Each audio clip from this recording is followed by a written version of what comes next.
사랑하는 수정동교회 성도 여러분, 안녕하십니까? 김병철 목사입니다. 1월 13일 수요일에 드리는 매일 묵상을 시작하겠습니다. 오늘 부르실 찬송가는 28장 복의 근원 강림하사입니다. 찬송가는 영상을 잠시 멈추시고 형편에 따라 개인적으로 부르시기 바랍니다. 하나님의 말씀은 창세기 12장 1절에서 3절까지 말씀입니다. 구약성경 14쪽에 있습니다. 이제 제가 하나님의 말씀을 강독하겠습니다. 이것은 하나님의 말씀입니다.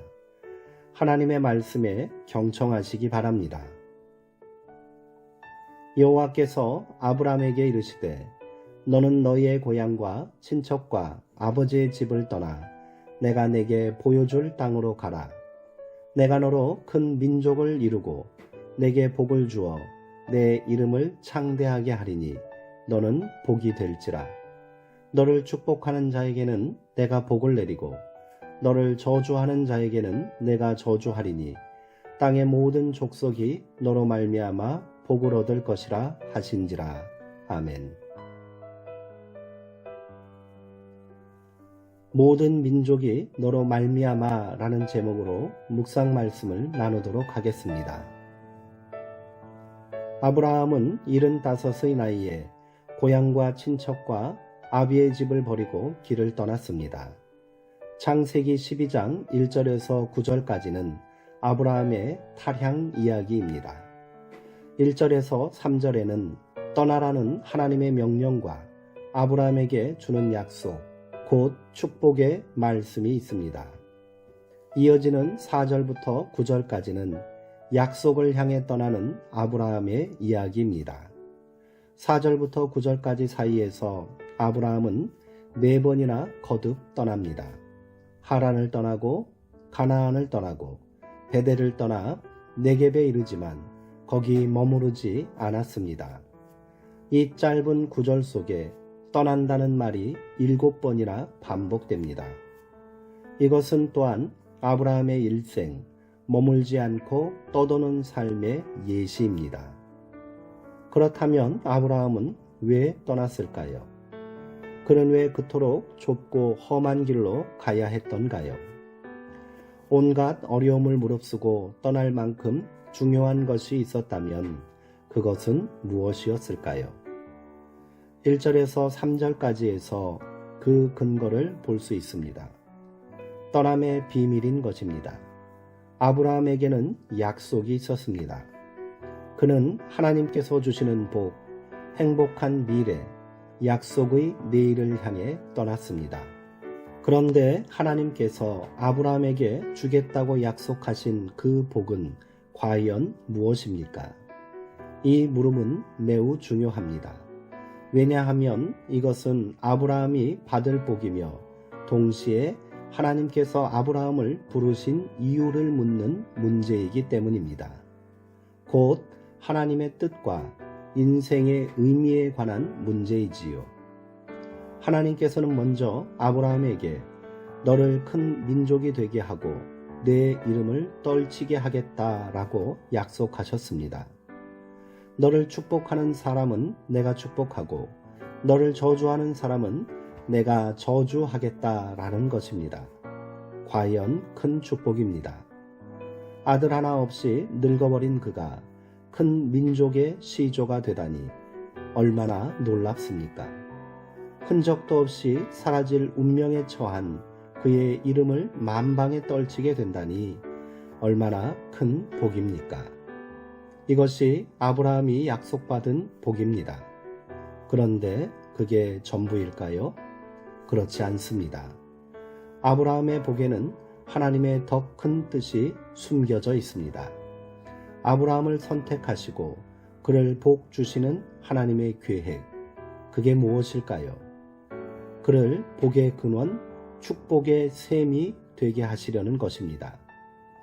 그런데 여기서 우리가 주목해야 할 것이 있습니다. 하나님의 계획은 이스라엘의 선조인 아브라함으로 말미암아 모든 민족이 복을 받게 하시겠다는 것입니다. 하나님의 구원은 유대 민족에게만 해당하는 것이 아닙니다. 하나님의 구원은 처음부터 온 세상을 향하고 있습니다. 하나님의 선택은 결코 배타적이지 않습니다. 하나님의 은혜는 결코 독점적인 게 아닙니다.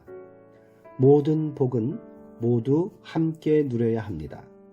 모든 은혜는 흘러 넘쳐야 합니다. 하나님의 복을 인간이 세세 무궁토록 사적으로 소유하고 세습해서는 안 됩니다. 누구든 하나님의 은총을 독점할 수는 없습니다.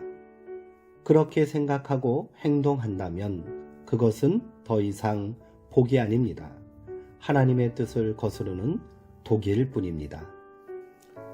하나님의 뜻은 언제나 확장형입니다. 그 가운데 일어나는 축복은 항상 열려 있습니다.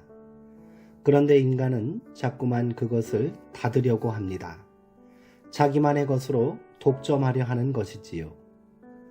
물은 흘러야 합니다. 고인물은 썩게 마련이지요. 그렇게 흘려보냄으로 인해 물은 계속해서 청정함을 유지할 수 있고 또 흘러간 자리마다 새로운 생명을 살려낼 수 있습니다. 이것이 자연의 이치이며 하나님 역사의 순리입니다. 내가 하나님의 축복과 은총을 받은 존재라고 믿으십니까? 그렇다면 받은 복과 은총을 흘려보냅시다. 그래야 하늘의 축복을 계속해서 공급받을 수 있습니다. 그래야 내가 축복의 통로가 될 수 있습니다. 나를 통해 뻗어나가는 하나님의 축복과 은총을 상상해 봅시다. 시들어가는 영혼들에게 생명의 기운이 흘러가게 하고 지치고 상한 영혼들을 다시 소생시키는 역사가 다름 아닌 나로부터 시작된다는 사실을 잊지 마시기 바랍니다. 기도하시겠습니다. 은총의 하나님, 아무런 소망도 없는 아브라함과 같은 인생을 불러 복의 근원이 되게 하신 같이 아무 자격도 없는 우리를 축복의 자녀로 삼아주심에 감사를 드립니다. 이제 그 은총에 만족하고만 살지 않게 하옵소서. 그 축복 속에 깃든 하나님의 뜻을 깨닫게 하시어 우리가 받은 복을 나누는 축복의 통로가 되게 하옵소서. 내 안의 욕심과 이기심으로부터 해방되게 하시어 날마다 공급하시는 충만한 은혜와 복을 누리며 살게 하옵소서. 예수님의 이름으로 기도하옵나이다. 아멘. 이제 오늘 묵상을 마치도록 하겠습니다.